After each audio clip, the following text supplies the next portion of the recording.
भारत और चीन के बीच सीमा विवाद को लेकर पिछले काफी समय से तनाव जारी है।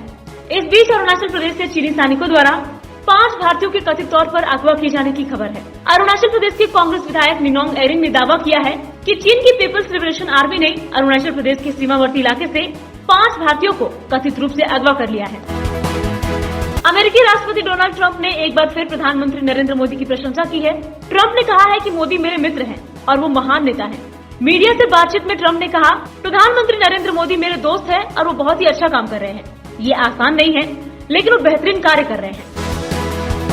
कोरोना वायरस महामारी के बीच आज चुनाव आयोग ने देश में चुनाव आयोजित करने को लेकर एक बड़ी घोषणा की है। चुनाव आयोग ने देश भर में एक साथ बिहार विधानसभा और 65 सीटों पर उपचुनाव कराए जाने का फैसला लिया है। चुनाव आयोग के मुताबिक आयोग ने एक समय के आसपास सभी 65 सीटों पर उपचुनाव और बिहार का विधानसभा चुनाव कराने का निर्णय लिया है।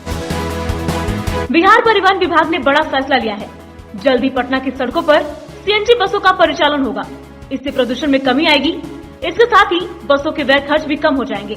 बिहार राज्य पथ परिवहन निगम द्वारा नगर बस सेवा में परिचालित होने वाले डीजल चालित 20 बसों को सीएनजी में परिवर्तित कर उसका सफल ट्रायल किया गया है। जल्द इसका परिचालन भी शुरू हो जाएगा।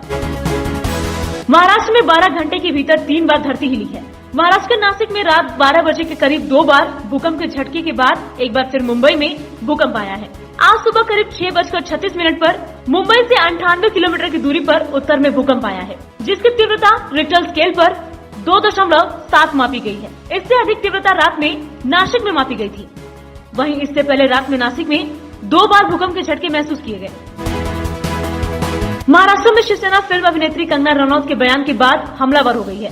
शिवसेना सांसद संजय राउत ने कड़े शब्दों में कंगना रनौत के खिलाफ ट्वीट किया है। कंगना रनौत के खिलाफ राज्य भर शिवसेना कार्यकर्ताओं ने आंदोलन कर उनके पोस्टर्स को चप्पल मारकर निषेध व्यक्त किया है। महाराष्ट्र में परीक्षा देने के लिए जाने वाले विद्यार्थियों के लिए रेलवे विशेष ट्रेन चलाने जा रही है। रेलवे की ओर से नेशनल डिफेंस अकेडमी और नेवल अकेडमी की इन परीक्षाओं के लिए ट्रेनों की एक लिस्ट भी जारी की गई है। इस लिस्ट को रेल मंत्री पीयूष गोयल ने अपने ट्विटर हैंडल पर शेयर किया है। लिस्ट जारी करते हुए पीयूष गोयल ने अपने ट्वीट में लिखा, नेशनल डिफेंस अकेडमी और नेवल अकेडमी की परीक्षाओं में शामिल होने वाले अभ्यर्थियों को और सहूलियत देने के लिए रेलवे 5 और 6 सितंबर को विशेष ट्रेनों का संचालन करेगा। पूरे शहर में कोरोना का बढ़ता प्रकोप देख पुणे पुलिस फिर से एक बार एक्शन में दिखाई दे रही है।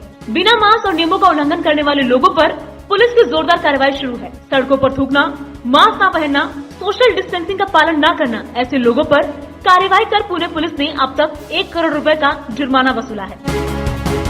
कोरोना महामारी के चलते विकास की रफ्तार धीमी हो चुकी है।